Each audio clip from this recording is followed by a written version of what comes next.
Hello, everybody. Amber here. Welcome back to In Conversation with ATF. My guest today is a storyboard artist. He is also I'd say a voice actor as well for a little amount of time. You may A little know bit. him as, yeah, a little bit. Yeah, let's say that. He's a storyboard artist for Bob's Burgers at the moment, and he's previously worked on Pac-Man and the Ghostly Adventures, A Very Pink Christmas, Pink Panther, Planet Sheen, Back at the Barnyard, The Ant Bully, Jimmy Neutron, Boy Genius, the TV series and the film. And for the voice acting part, well, you probably have heard him at the end of every single Jimmy Neutron episode as the titular, not titular, because he's not in the title, though, is he? Oh, messed that up. Uh, you may know him.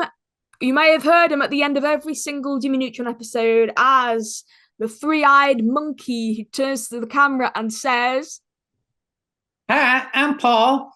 "Oh, you still did a voice! My guest is Paul Claerhout. Hi." Hello. Sorry for putting you on the spot like that. I was wondering if you could still do the voice of Paul the monkey. It's been 20 years later, but I guess so. I've had requests from people to record like birthday greetings and stuff for them. So Really? I'm like, Wow. okay, Oh my god. sure. Yeah. Yeah. Yeah, I guess that you can do that. Yeah. But honestly, Paul, thank you so much for accepting my request to be on my show. It's lovely to see you today. Thank So you. what's shaking over there on your end? I am sitting tight until production starts back on Bob's Burgers, and to keep Mm-hmm. myself occupied, I'm working on a color edition of my graphic novel, and hopefully I'll have that finished next year, and that'll Yeah. be a self-published book. Yeah, because you've got a new book coming out. I remember you telling me in your emails. Yeah, I believe it's called The Cartoon Art of Paul Claerhout. Is that the one that you sent me? Because Yes, I got the ones called Story Department, the cartoon, Story Department. uh, That's it. and then I have a graphic novel, uh, Dragon Dragon Skull, Skull Crit. is an Dragon Skull action adventure Crit. story.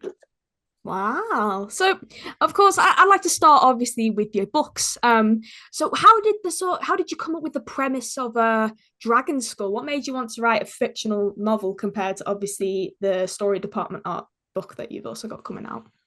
I started work on Dragon Skull back in the 1980s, and Wow. it started out as like a short novelette, illustrated novelette, and didn't get anywhere with that. So I tried to pitch it as an animated feature film, Mm-hmm.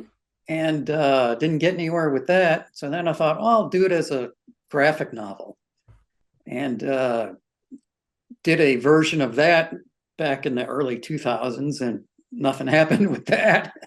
And then I ended up redoing it recently uh, um, in the version that's available now, and managed to self-publish that. Got it in a few shops and online shops, and or people can buy it directly from me. And sold a handful of copies. So Wow. still working on getting a publisher and better distribution, but that's all in the works. So I was going to say you've done quite well for yourself there. That you self-published it and you've already got a yeah, few out and stuff like that. Yeah, you've done yeah. quite well. And what's the synopsis of Dragon Skull? It is an action adventure, high fantasy sort of a.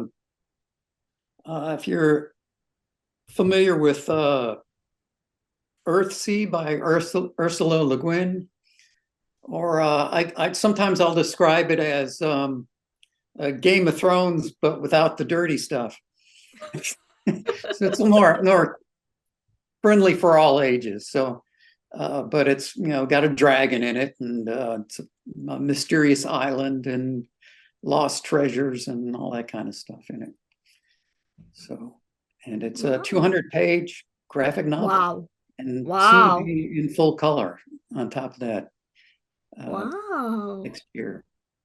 That sounds fun. Wow. And what about your story department book? Is that sort of like a biography of yourself, or is that just like an art book containing your work, or what's that all Yeah, it's about? just a small art book containing various pre-production art from some of the projects I've worked on, like Jimmy Neutron and Ant Bully.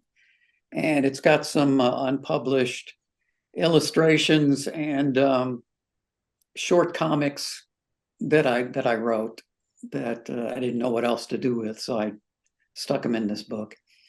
And it's got a little bit of pre-production art for some projects that never got off the ground. Oh, that's really cool. Wow. Yes. I'm gonna have to get myself a copy, Yeah, see I'll what all send the you see copies. what's inside. Well, oh, Absolutely. bless you, Paul. Oh, thank you. And actually, yeah, I was gonna ask, speaking of Jimmy Neutron, of course, I've got to bring up DNA Productions now. A few people may have seen online, I mean, I've just seen online that you're apparently the first employee of DNA Yeah. Productions. Wow. So Yeah. did you set up the company? How did you join DNA Productions? DNA was set up by John Davis and Keith Alcorn, and we all came up in the business around the same time and worked at a couple different studios together on a lot of projects. So we knew each other. I knew John when he was in college. In fact, I met him. He answered an ad I had in the newspaper for a Bolex movie camera, which he Mm-hmm. bought and still has. Oh. And we just got to be friends through that. And Keith Alcorn, I met at my first job, K&H Productions in Dallas. Keith freelanced there, and so I got to know him uh, through that. And then we worked at a couple other studios in Dallas together. And when the studio K&H Productions that we had all worked at some point decided to shut down, John and Keith decided to open their own company, DNA Productions. And I freelanced for them for the first few years, and then they hired me full time because they had enough work to support that. So I was their first employee. And for a long time, it was just the three of us. Mm-hmm. And we'd occasionally hire a few extra freelancers to, paint cells and stuff like that. Ah, right. I presume Jimmy Neutron was the company's. No, I wouldn't. I don't think it would have been. Jimmy Neutron wouldn't have been DNA's Yeah, that first. started as a DNA project. That was John Davis's creation. Oh, right. Yeah, and I did some of the Keith and I did the first concept art for it, and it Oh, wow. snowballed from there. John did a short CGI animation bit for one of the big conventions for Mm-hmm. computer animation, and it won a prize. So Oh, wow. yeah, it caught the attention of Steve Odekirk, and he's the one that got the ball rolling with Nickelodeon on turning it into a series. Oh, wow. So I presume it had already become a film by this time then, or was it still in Yeah, yeah, sort of planning we stages? had some pilots in the work and pre-production art and designs and stuff all ready to go. Ah, right. And he was And originally called Johnny Quasar. oh, wow. I did not know that. And then when Nickelodeon picked it up, they thought that name sounded too close to Captain Quasar. So we changed it to Jimmy Neutron. Jimmy And the Neutron. rest is Yeah. history. Yeah, what a series it became. Of course, you're working with a stellar cast. I'm not sure. Obviously, I think we conversed back and forth an email about some of the cast members from Jimmy Neutron. So you've got like Debbie Derryberry, Rob Paulson, Carolyn Lawrence, Frank Welker, Mark DiCarlo, and all these just wonderful people who worked on it. And did you? I presume you obviously met them. What was it like to sort of meet them? And you Yeah, know, I've met Debbie I know, and I've met Mark DiCarlo and one or two other people. Uh, Debbie Derryberry is the only cast member I really know of, and that I've spoken to a few ah, times. She's great and such a talent, really fun, and she's a terrific singer too. I don't know if you talk to her about her band when you interviewed her. I can't remember. I might have done, or she might have brought it up. But yeah, she was really lovely. I'm Yeah, like, I three need to get piece. back to that band. She sings with two other women, and they have just really wonderful harmony work and everything. Oh And a lot wow, of fun songs. Yeah, that's and really they cool. perform here in the LA area from time to time. Oh, do they? Wow, they're Yeah, performing when I come over. I'll definitely go and see them for sure. yeah, And what about Rob Paulson as well? Because I believe you said that you knew him as well, yeah. I or you met know him as Rob well. one time. He came to DNA Studios to visit. Oh, And did he? Oh, bless him. yeah, yeah. So we got to see him then. Oh, that's really sweet. Yeah, Right. he's a hoot. Really, really funny Yeah. guy. Yeah, definitely. He's just been nominated for an Emmy as well, Children and Family Emmys. Yeah. Yeah, so he's doing really well. He's doing really well. Hmm. Right. Yeah, I was God. hoping that Nickelodeon would do a reboot of Jimmy Neutron. I mean, all the cast is still here. They're all Yeah. available. They want to do it. So Yeah. I don't know why it hasn't been greenlit yet. I don't see why not. It could be And I possible. know John Davis and Keith Alcorn are up for it. So, Yeah. Yeah. I think it would do so quite if well. Nickelodeon's listening, Mm, it could be, could be. Could we have a yeah, reboot of Jimmy Neutron, please? Maybe. little I don't nudge, know. nudge, wink, wink there.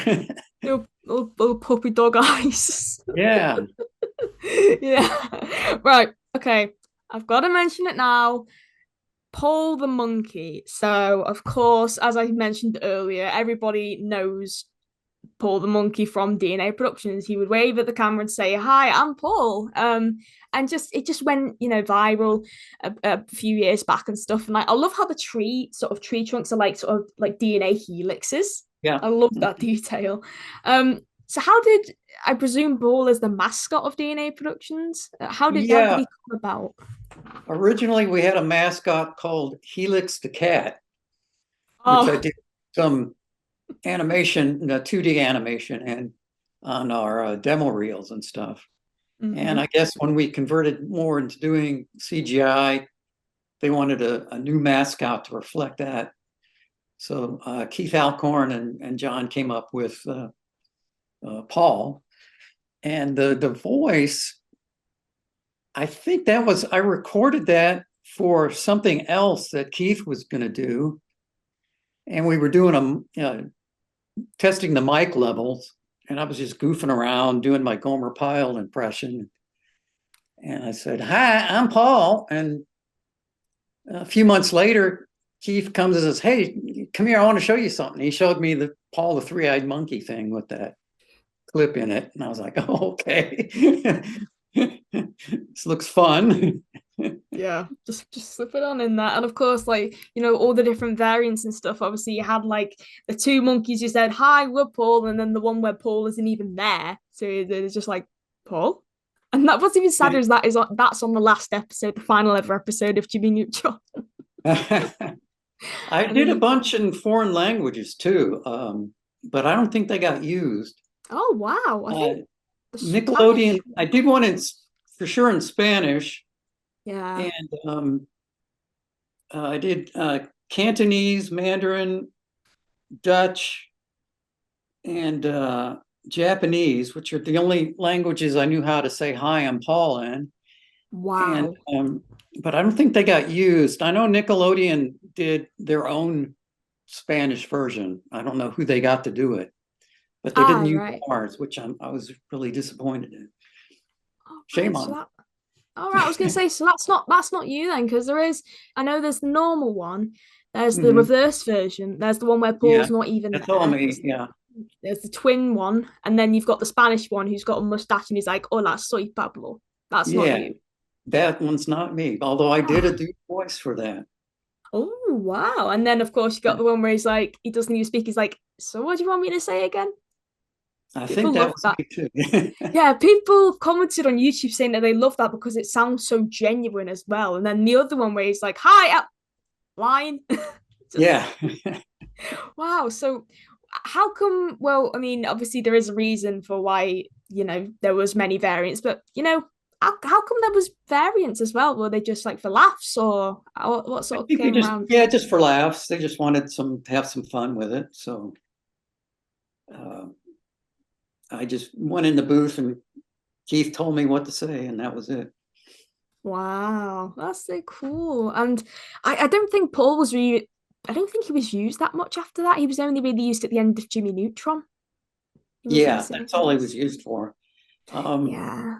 I suggested he become a character in the reboot series if they ever do it, but who Yeah, knows? that'd be quite cool. Maybe if That a would be lot of really people cool. request it, they'll do it. And speaking of requests, you said to me, of course, people ask you for audio messages and stuff like that. Yeah, I've gotten a few emails from people out of the blue just recently asking Uh-huh. me to record like hey, can you do a message for my husband with wishing him happy birthday or happy anniversary uh, in the Paul voice? I was like, yeah, okay, let me figure out how to record it on my computer here. I'll send it to you. By any chance, have you ever had a request for someone called Paul, who is called Paul or not? Not yet. So Ooh, who's going to be the first? And of course, you worked on like other stuff like DNA kind of did, like obviously the Fairly Odd Parents crossover, so the Jimmy Timmy Power Hour or the Timmy Jimmy Power Hour, whatever it's called. Mhm. Yes. So did you work on the Jimmy Neutron part, like the 2D part of it as well? Yeah, I think I boarded some of that episode. Yeah. Ah, right. It I was a see. fun I see. episode. I thought that was a good idea to cross over with that. Yeah, especially when they're like switching forms, like CGI and 2D, Yeah. they just the characters just swap dimensions. I mean, it just looks like they belong in like, the opposite versions. It's not Hmm. like, they don't fit. They do fit. A series Yeah. in that form could work. Yeah. And I thought they did a great job designing the 2D versions Yeah, of yeah, Jimmy. Yeah. I thought that yeah, looked good. me too, Mhm. me too. And of course, there's other DNA production stuff that you worked on, including Planet Sheen, obviously the spin-off to Hmm. Jimmy Neutron. And so Paul never appeared at the end of Planet Sheen as well. No, that was What? an O Entertainment Oh, production. I oh mean, John and right. Keith were involved with it, but DNA had already shut down by then. Oh right, So, yes. yeah, all that production went over to O Entertainment. Ah, right, I And, see. they had a studio there in San Clemente, and that's what I actually moved out to California to Oh work. right, I see. Sorry, my hair's just been messing up. So, yeah, my hair's a mess. Yeah, my hair was a mess when I put on my My headphones and wife's everything always giving me just a messed hard up. time. Comb your hair.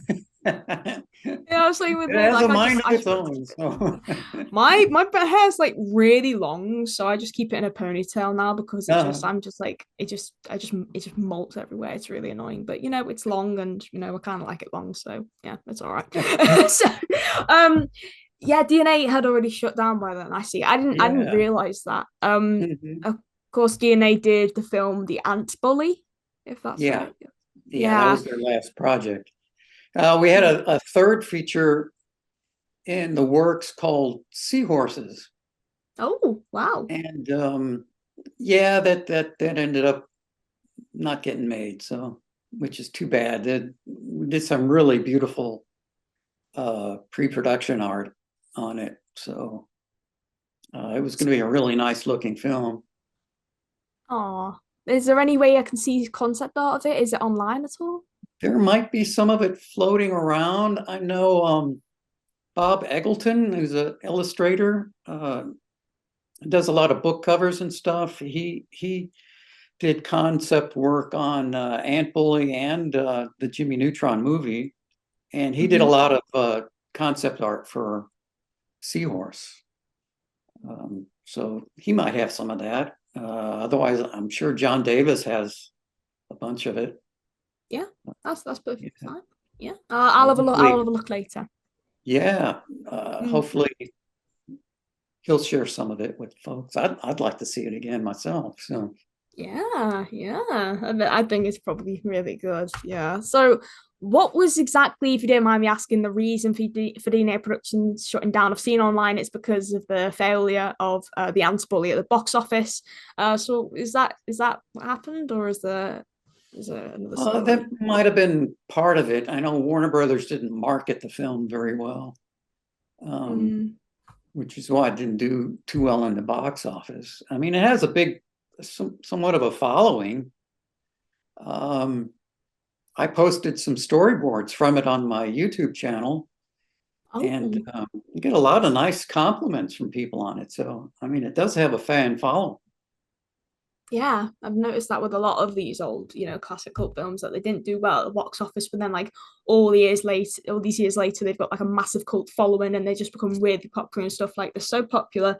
If they were re-released today, they most likely would have proper done well at the box office. Yeah, Yeah. that's the thing.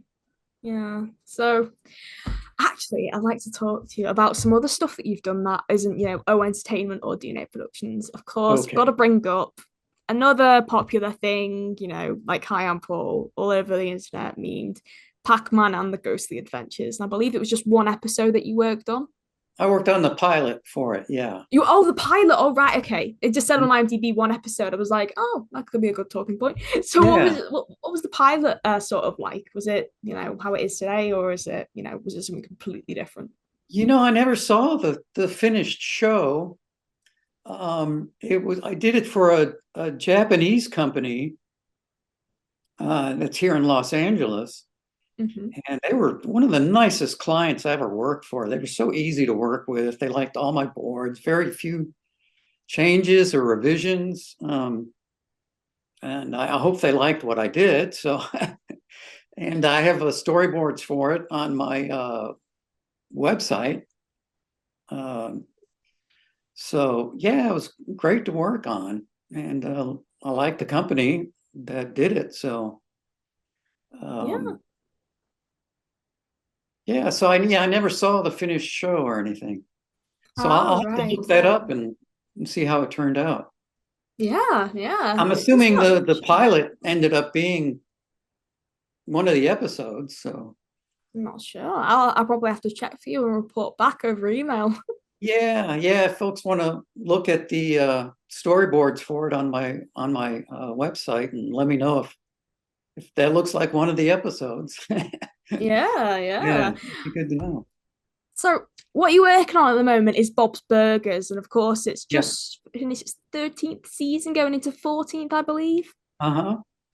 Yeah, So what's it been we'll like to be. work on that show? Mm. Oh, it's been great, and I really lucked into getting the position.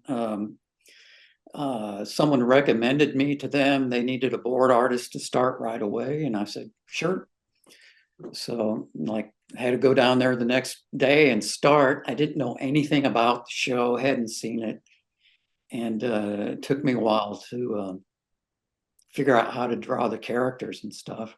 Ah, yeah, So very, I came very in on well. season two, and I've been there since 2011, Wow. working Oh, steady on the show, and really like it. It's one of the few shows I've worked on that I really actually enjoy watching when it's on TV. And ah. yeah, so it's been kept going and all through the pandemic and everything. So I hope it keeps going until I can retire. Yeah, me too. Knock on Um, wood. yeah, definitely. Yeah, fingers crossed. Also, apologies for you at the start of that question. I think you said something and I spoke over you, and I was like, "Oops, sorry." Yeah, that's okay. Okay, okay, we're good. Okay. So is there anything else, obviously with the SAG after strike now resolved, is there anything else aside from Bob's Burgers that you're working on at the moment that you can talk about? Like any projects that are currently running or anything like that? Or is it just Bob's Burgers that you're working on? No series or TV shows yet. Like I say, I don't know if the Jimmy Neutron reboot is dead or still alive or what. I haven't heard any more about that. Um, Mm. uh, I'm excited to go back to work for Bob's and start on the season 14. And uh, folks can stay tuned to the color edition of my graphic novel Dragon Skull, which will be out hopefully next year sometime. It depends on how much I get done before I have to go back to work. So Yeah, that's okay. That's okay. Right, Paul, I'd like to end this interview off with the big question. Now, we spoke about this at the beginning of the interview, but I'd love to ask you, what was it like to work on the Weird Al show? Because I forgot to mention at the start that Paul was an animator for the show. So was it a regular animation job? Or was it a one-off? What happened? yeah, I was really surprised that we got called for doing that and won the bid for doing it. And we worked on the what was it, Ratman or something cartoon that was in the part of the show. It was a 2D cartoon. And we also did a few other odds and ends. And I did all the storyboards and animation for that cartoon. And it was a lot of work for a really low budget and a short time. So we had to crank out each episode in a week. So it was a lot of rush. And looking at the show now, I wish we could have spent a little more time working on making it look better, and wish that I had some more help working on it. But it was just basically me and a few other people helping out with ink and paint and assembling it in video and all that. But we managed to get it done, and Al liked it. I think the show was only on for one season. Yeah, one season, 13 episodes. It was produced at the NBC Studios, Stage 11 in Burbank, actually. Yeah. And the animation for that was done at DNA in Dallas, all in-house. And I remember we did commentary tracks for the DVD too. Yeah, it was me, Keith Alcorn, and a couple other people. And we had a running gag going during the commentary track. Just as it was about to end, we'd launch into some big story, like shocking story. And just before we revealed the ending, it would end. We had that running gag going through every commentary track. So I hope people got that little joke there. Wow, that's brilliant. I love that.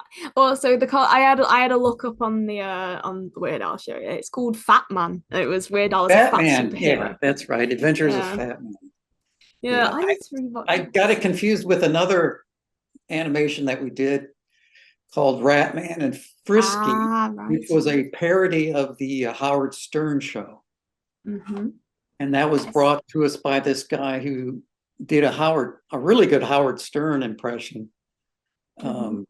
And he was involved in that, but we found out later that Howard Stern didn't like it. So yes, I can go to one with him. Oh, don't hurt us, Mr. Stern. Yeah. Just Paul, drew the cartoon. Work for hire. Paul, help! Mr. Stern's outside. What are we gonna do? He just breaks down the door. Well, Paul, thank you so much for coming on my show and for answering all my questions about everything there is to know about Jimmy Neutron and a three-eyed monkey named Paul, who is pretty much your namesake. Or his namesake. I don't know. But thank you so much for talking to me today. Thank you for having me. You're welcome. It's been a pleasure. Where can we find you on the internet? Where have you got a place where we can buy your story department book? Is that out yet, or is that? Yes, people can buy that directly from me on my website. It's paulclaerhout.com. And my graphic novel you can also buy from me, but it's available at Titan Comics in Dallas, House of Secrets comic shop in Burbank, and Bud Plant books online. Sweet. Well, I'll get those linked in the description, and I'll also get your website linked in the description as well, so people know where to buy your books and where they can find you. Okay. All right. Thank you. You're welcome. To you at home, thank you so much for watching this episode of In Conversation with ATF featuring the lovely Paul Claerhout. I hope you enjoyed it as much as I did filming it. Thank you for watching. I hope you have a great rest of your day. Stay happy, stay safe, be kind to yourself and to others. I'll see you around, and Paul will see you around as well, whichever way he is, because I always get the pointed thing wrong. Thank you, everybody. Take care. Bye. And mascots.